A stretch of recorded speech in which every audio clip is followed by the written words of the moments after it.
झारखंड के पाकुड़ जिले का एक शांत लेकिन रहस्यमय इलाका है। एक छोटा सा गांव जहां के लोग मेहनती और अल्लाह वाले हैं। साल में एक बार गांव में एक बड़ा सामुदायिक कार्यक्रम होता है जिसमें खेल, जलसे, शायरी, नाटक और मुशायरा होते हैं। दूर दराज के लोग इसमें शामिल होते हैं। इस साल का कार्यक्रम खास था। लाइटें, स्टेज, खाने पीने के इंतजाम और रात भर चलने वाली महफिल। लकी नारायणपुर से कुछ ही दूरी पर स्थित था एक और गांव, रहसपुर। वह गांव आमतौर पर शांत रहता था, लेकिन वहां के लोग पत्थर घाट का नाम सुनते ही खामोश हो जाते थे। पत्थर घाट यानी वह पुराना रास्ता जो दोनों गांवों को जोड़ता था, लेकिन बीच में एक पुरानी नदी और एक वीरान घाट आता था। घाट पर पत्थर बिछे थे और हवा हमेशा ठंडी लगती थी। गांव वालों का कहना था, रात को उस घाट से मत गुजरना, वहां कुछ है। दो दोस्त गलती रहसपुर गांव के दो लड़के थे, जाकिर और सफीकुल। दोनों किशोर उम्र के, पढ़े लिखे और तर्कशील। उन्होंने जब कार्यक्रम की तैयारी के बारे में सुना तो जाने का फैसला किया। काफी मजेदार लग रहा है इस बार का फंक्शन, बहुत लोग आएंगे, जाकिर ने कहा। सही है, लेकिन हम लोग रात को ही लौटेंगे, वो पत्थर घाट पड़ेगा, सफीकुल ने थोड़ा डरते हुए कहा।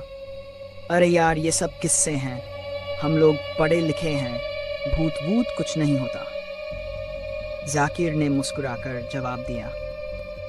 रात के करीब 8 बजे दोनों दोस्त निकल पड़े, टॉर्च, मोबाइल और थोड़ा सा खाने का सामान लेकर। जब वे घाट के पास पहुंचे तो अजीब सी खामोशी थी।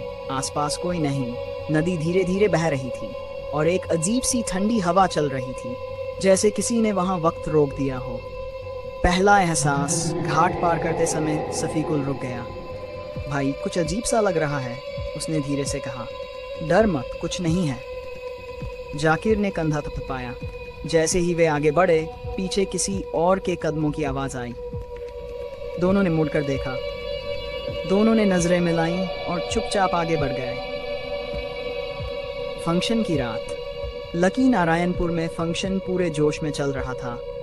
स्टेज पर मुशायरा हो रहा था, बच्चे नाटक कर रहे थे, महिलाएं खाना बांट रही थीं। माहौल जीवंत था। जाकिर और सफीकुल ने जी भर के मौज की, बर्फी, समोसे खाए, गप्पे मारी और स्टेज पर हंसी के कार्यक्रम देखे। वक्त बीतता गया और रात के 9 बज गए। अब वापसी का समय था। भूतिया घाट। जब वे घाट के पास पहुंचे तो सब कुछ शांत था, ज्यादा शांत। आसमान में बादल थे, हवा में नमी थी और नदी का पानी हल्के हल्के थपेड़े मार रहा था। टॉर्च की रोशनी घाट के पत्थरों पर पड़ी और फिर एक सफेद परछाई दिखी। एक औरत जैसी आकृति, उसके लंबे बाल हवा में उड़ रहे थे और चेहरा धुंधला था। वो क्या है? सफीकुल कांपते हुए बोला। मैं नहीं जानता, भाग। दोनों भागने लगे, लेकिन तभी जमीन से जैसे किसी अदृश्य हाथ ने जाकिर का पैर पकड़ लिया। वो गिर पड़ा। बचाओ, उसने चिल्लाया। सफीकुल ने उसका हाथ पकड़ा और खींचने लगा, लेकिन उस परछाई ने जोर से चिल्लाकर कहा, कोई मेरी चीख नहीं सुना, अब मैं सबको सुनाऊंगी। जमीन हिलने लगी और घाट की हवा गर्म हो गई। किसी तरह सफीकुल जाकिर को खींचकर घाट पार ले गया। दोनों गांव तक भागे। जाकिर की हालत। जब वे रहसपुर पहुंचे, जाकिर बेहोश हो गया। जब होश आया तो उसकी आंखें लाल थीं और वह बार बार एक ही बात बोल रहा था, वो फिर आई है, वो फिर आई है। गांव वालों में हड़कंप मच गया। हकीम चाचा की बात। गांव के बुजुर्ग हकीम चाचा को बुलाया गया। उन्होंने सारा हाल सुना और गहरी सांस ली। बच्चों, वो रूह अभी भी भटक रही है, उसका इंतकाम अधूरा है। उन्होंने एक पुरानी कहानी सुनाई, फैजा की सच्चाई। ऐसी साल पहले रहसपुर में एक पाक साफ लड़की थी, नमाजी, कुरान पढ़ने वाली, नेक लड़की। लेकिन गांव के एक जालिम आदमी शब्बीर ने उस पर बुरी नजर डाली। फैजा ने उसे बार बार ठुकराया। एक दिन उसने उसे उठा लिया और नदी के किनारे पत्थर घाट ले गया। फैजा ने वहां अल्लाह को पुकारा और अपनी इज्जत बचाने के लिए नदी में छलांग लगा दी। मरने से पहले उसने कहा, मुझे इंसाफ चाहिए और मैं इस घाट से तब तक नहीं जाऊंगी जब तक जुल्म का हिसाब नहीं होगा। कुछ दिनों में शब्बीर की लाश घाट पर मिली। आंखें फटी हुई और चेहरा नीला। उसके बाद घाट को लोग शापित कहने लगे। रूह को राहत। हकीम चाचा ने कहा, अब उसका हिसाब पूरा करना होगा। कुरान की तिलावत, नमाज और फातिहा के जरिए उसे सुकून मिलेगा।